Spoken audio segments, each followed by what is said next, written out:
Good evening. This is Kathy Beatty with Divorce Support Anonymous coming into your life for a few moments just to give you some help, some tools, some tips, some techniques to get through and start life after divorce. So I've been doing this work for 21 years actually. And so um, sometimes still it hurts my heart to hear what people are going through. Especially as recently of hearing of someone who's coming out of an abusive relationship. It's really painful to see what some of all of you are experiencing, and even after 21 years, it still affects me. Realizing all I can do is be there and be present and give you tools, techniques, and help and support. God does the real healing and the real work. And it is such a privilege to be a witness to what he does in people's lives. It is just amazing, really, to watch and to behold. So, some of the things that God allows me to do, one of them is to be a divorce coach. A divorce coach is someone who's going to guide you through this process. Now, why would you want a divorce coach? You'd want a divorce coach so you learn how to use your attorney more efficiently. A lot of people panic. They say, I'm going through a divorce. They jump into an attorney's office and the attorney starts rattling off too much information and you get overwhelmed and you don't want to slow him down because he costs $400 an hour, but you still need some understanding. And so that's what I do. If you're in my group, I do it without charge. But a divorce coach is really going to help explain the process to you in a slower manner, a more down-to-earth, non-legal manner, because people beat themselves up because I just don't know. But how could you know? You've never been here before. You've never been here before. You shouldn't know all the ins and outs and the details of going through divorce. So a divorce coach, I really enjoy doing, because again, it helps people use an attorney efficiently. And that's a good thing. That's really a good thing. So something else I'll just throw out there today is my workbook that is a free download. If you go to my website, divorcesupportanonymous.com, you can download this 49 page workbook that prepares you to see your attorney for the first time. So you don't just jump in there unprepared. You have some reference and some basis for talking with him or her. So those are just two of the things I do, but that's not really what I'm going to talk about tonight. Oh, Anthony, I hear you. It's very painful when you leave your wife. There's really nothing easy here. I wish there were, and really that is my goal, is how do we minimize the damage for people? Because there's going to be damage, but how do we minimize that and keep it less than it has to be? So, topic tonight, which you probably saw, was the mind shift that's necessary in divorce. And where do I begin this? Because it's so deep, and I've got like 4 or 5 points here to help me explain this. But when we are in a relationship, the dynamics are set in such a way. And even if we're in the later part of the relationship, there are dynamics that are set. And those dynamics are usually working together and balancing the workload, taking care of the kids, the finances, the house, all of that. There's certain dynamics. And one of you is more directive than the other, typically. Sometimes it's the man, sometimes it's a woman, but one of you are more directive. And the other person, who's not as directive, has this just this dynamic or mentality to please the other person, to take care of things, to do what was directed a lot of times. But now you find yourself going through a divorce. And those dynamics that may have worked and allowed you to function in a marriage don't work anymore. They can't work anymore. They're changing. And so there has to be within us, for our own healing and for the other person as well, a mind shift that's necessary. The dynamics are now changing. And some people want to keep part of the dynamics because they work real well. So like, I'm going to direct you on what to do, and you're going to do it, right? I mean, we did that for 20 years. But here's the problem with that. It's no longer realistic or healthy to be doing that. But we can very naturally comply with what's being told to us to do, or directions are being told, or what we need to do or should do is being told. So we have to have this mind shift of, first of all, we've got to learn to guard our heart, and we have to do some changes and some boundaries, some like instant boundaries we have to put up. And that's not easy, because maybe for 20 years I did everything that my husband wanted me to do, or at least I cooperated with him to work things out. Not to say you were a doormat, but you had these dynamics where, one would kind of lead and the other one would kind of follow along. But now sometimes that person may want to continue to lead. And it's like, no, it doesn't work that way anymore. So I have to, and you have to have this mind shift that this person who I was once very intimate with for decades now is an unsafe person to me. And that takes some mental, intentional work inside of us. So what are the things that have to change? Our compliance and cooperativeness. We don't do everything that someone else directs anymore. We stop and we think, does that work for me? What do I think about that? Wasn't necessary for me here. How can I protect myself here in this situation with something that was requested of me? And yeah, you may need to do it that primitive and that elementary of asking yourself those questions, because it's automatic that okay, sure, honey, yes, we'll do that. We'll do it this way. It's like, whoa, can't do it that way anymore. We have to learn some real boundaries and really fast. So no longer are we going to be as compliant and as cooperative as we have been in the past. There's that mind shift. Wait a minute. What do I really think about this? Does this work for me? Is this right for me? Am I guarding my heart here? We're no longer going to be compliant or cooperative. And we have to watch our reactions. How am I going to react to this person? I may really need to pause a lot of times, and think about, how do I want to react right now? How do I need to respond right now? And we'll talk about that in just a minute, of the how to. But it's important for us to have that little stop and think about, how do I want to react? How do I want to react? So our reactions are something we have to change. What we used to do automatically, we have to stop and think about. How do I want to react? How do I want to react that's respecting of myself, respecting of that person? Still want to be respectful,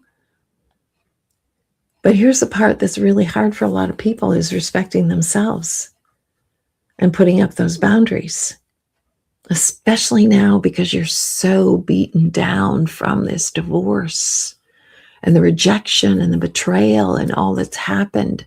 It's surreal. You are in shock. So we have to be really, and we may even need some help. I hope as you go through a divorce, you do get a good therapist to work with. I really hope you do, because you need someone one-on-one who's going to help you work this out, is going to hear you speak, help you process through, how do I react to this person now? And then we have to ask ourselves, what do I allow in my mind, heart, and soul? Maybe you have come from an unhealthy marriage and an abusive marriage. And it's automatic for you to try to appease this person so you don't get hurt. And some of you, quite frankly, I have so many people in my groups like, I didn't realize I was in an abusive relationship till I got out of it, till I went to therapy, till I really understood what was going on in these dynamics. But now, because of this mind shift, you have to stop, pause. What am I going to allow into my mind and my heart and my soul? Because that toxicity is no longer allowed here. And you do have to put up that boundary, that fence that said, you don't bring it in my space anymore. I will not allow this into my mind, heart, and soul. That is not selfish. It is self-preservation. And there's a huge difference between the two, especially now, as you are so raw going through this process. So that's another question to ask. What do I allow? What do I allow? If they're talking abusive or they're acting abusive, you get the heck out of there. You don't have to put up with that anymore. Number 4. So how do you respond with this person? How do you do that mind shift? You are direct and you're brief. Brief, very important. Use facts only. Only facts. Only facts. I cannot tell you how many people have come back to me and said, Kathy, that was so helpful. That now when I'm corresponding with my former spouse or soon to be former spouse, I don't get into the emotional dance or the emotional abuse in those dynamics. I am direct. I am brief. I am Biff. I wish I had created this because it's so genius. And forgive me, I don't recall who wrote it. It wasn't me. Biff. Remember these initials. You're going to be brief, informative, friendly, and firm. Brief, informative, friendly, and firm. You don't have to be nasty. You can be friendly. You can be civil.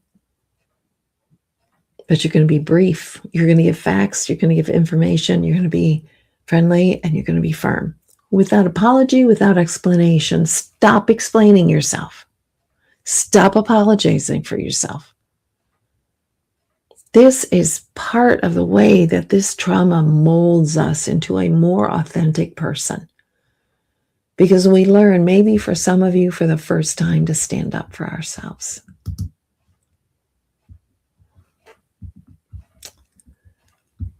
Okay, so those are the ones that I have there. Yes, setting boundaries, especially when the husband and wife grew up in the mindset of traditional roles. For example, the wife's expected to follow the husband's lead. Yes, absolutely. Absolutely. We need to go back and really understand what God intended in marriages, because we have a lot of it really backwards. Really backward. Yeah, that's a topic for another night. Okay, I've got some Bible verses here. And interestingly enough, they're the same ones that I used last week, but I thought they fit so well. I love this verse in Proverbs. It is so key that we remember to guard your heart. If someone is talking nasty to you, or someone is blaming you or calling you names, whatever, you don't have to take it. You take the timer off. No, shoot. Okay, that's good. All right, here. Sorry. Above all else, guard your heart. Everything you do flows from it. Protect your inner life, your emotional well-being. Proverbs 4:23. Write it down. Make it on a sticky note. Put it in your car. Put it in your house. Put it in your refrigerator, on your refrigerator, under your bed, on top of your bed, everywhere. Guard your heart. Do not let abuse and negativity inside of it. And then this one I used last week too. Again, whoever has no rule over his own spirit is like a city without walls. And that verse comes from in the Old Testament, where they had walls around the cities to protect. It was a form of a protection for them. But you don't have rule over your own spirit. That means boundaries. That means no, it's not allowed. Abusive language, taking advantage of, blaming, trying to guilt, trying to shame me, all of that, it's not allowed. It's not allowed. Love that proverb. Thank you so much. So yeah, there we have them. Let's repeat them.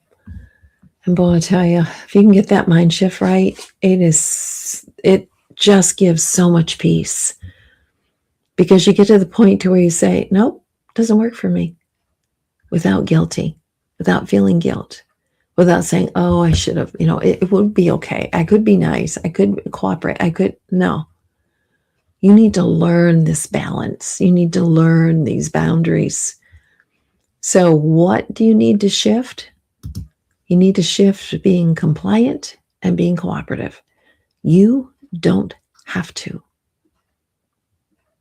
And I say that because I think some of you need to hear it and give yourself permission. I don't have to be cooperative with him or her. I don't have to be compliant with him or her. Because once as you go through this process of divorce, you are establishing some new rules. If you have children and you continue to have to deal with each other, you are developing these new rules now. Things are changed, but you're developing the rules. Do it in your favor. Do it for yourself. Again, protecting your heart, setting up those good boundaries, and deciding, how do I want to react here? Stopping, pausing. How do I want to react here? How do I need to react here? And then being aware, what am I allowing into my mind, my heart, and soul? What am I allowing? And what do I need to stop allowing? That's why dealing with the facts, being direct and brief, is going to be your best friend. You're not going to give explanation. You don't have to. You're going to be brief, informative, friendly, and firm. So I hope that these have been of help to you, because I know it can really help your sanity if you follow these guidelines. If you start that mind shift of, okay, I don't have to comply with this person. I don't have to cooperate with this person. I am going to wait. I'm going to pause and decide how I'm going to react. And I'm going to be the one who decides what enters into my mind, heart, and soul. I'm going to decide that. Not someone else that's going to tell me. If you're still with me, thank you for watching. I appreciate you. I hope it's been very helpful.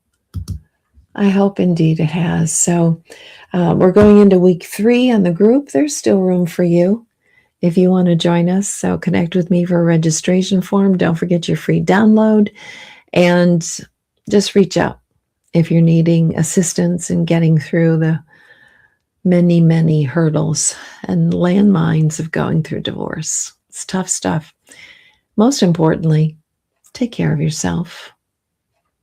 Please be compassionate to yourself and take care of yourself. This is rough stuff. This is a trauma. It's called a trauma for a reason. Take care of yourself. Be kind. Be tender to yourself as you go through the trauma of divorce. This is Kathy Beatty with Divorce Support Anonymous, walking with you every step of the way through the trauma and after the trauma of divorce. Have a good evening.